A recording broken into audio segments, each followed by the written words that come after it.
Hi everyone. Today I'm answering questions on what makes someone a narcissist. So I will say the first will be childhood environment. A child's upbringing greatly influences how they become as a person.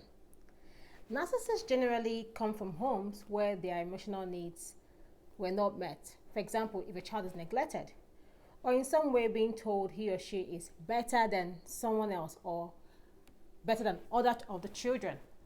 This makes them feel a feeling of grandiosity.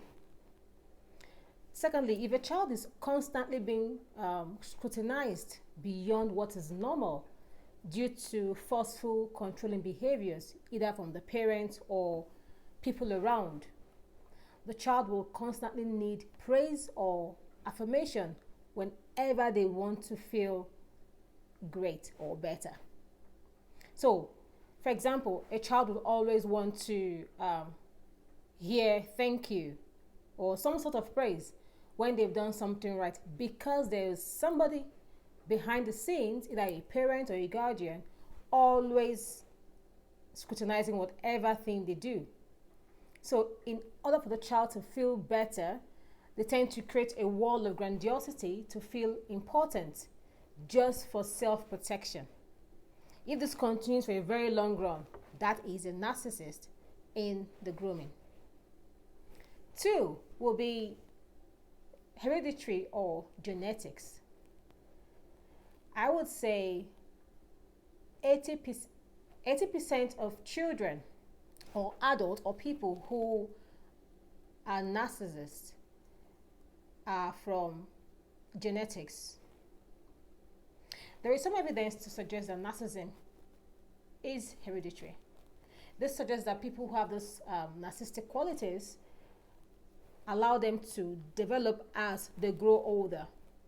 Nonetheless, this personality, such as arrogance, rejection, sensitivity, or emotional coldness, to some degree, is hereditary.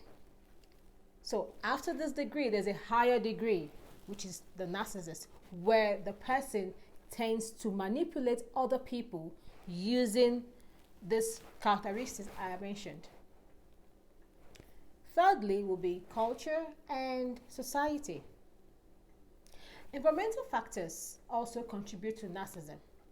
In cultures that emphasizes individual success, image, fame, and material goods, such as money, looks, or social position, these tend to make individuals internalize the feeling of grandiosity, the feeling of being admired or wanting to be admired. And as a result, they tend to act selfishly and engage in attention-seeking behavior to feel valuable. If you take out social media, if you take out the praises they get from people, if you take out the fame, the material good, there's nothing they are worthy of. So for them to continue to be in the limelight, they always want to do something to get the feedback of attention seeking, just to make them feel valuable. So why I say culture and society, because some culture and society tend to always give a position or an advantage to this kind of people to make them feel valuable. Don't get me wrong, there's nothing wrong in a culture or in a society telling thank you or giving praise to an individual who has done so much for the society or the community. It is now left for the individual to continue to live as a human being when this praise is stopped. But the next stage for a narcissist is that they now continue to do something, no matter how little it is, just for the fame and the praises to keep coming in. Does that make sense? Yes? Great. So, and the fourth one for me will be social media. I'm sure we all know the impact of social media in our now society.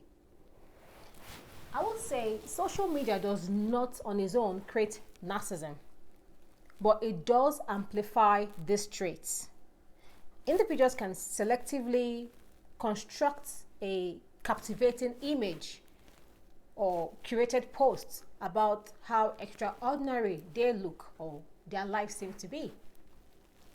Now, if you take out this adoration and approval through social media posts, likes, shares, and all that, this individual has nothing to take home to. I've seen situations whereby somebody deleted their social media post or the app or the page or the account because somebody commented something about the post or the topic they had on their status, and the comment does not seem well with them. Because of that comment, they deleted either the post or took down their account. This is how far a narcissism or a narcissistic person can go just to inflate their ego. One wrong statement that they don't like could crush them. Some go to the extent of committing suicide because somebody said something that they don't agree with on their post. Does that make sense? So, social media does not create narcissism. Rather, it could amplify this trait. I hope I answered your questions. Well, that's it for today. Send me more of your questions and I would love to answer them.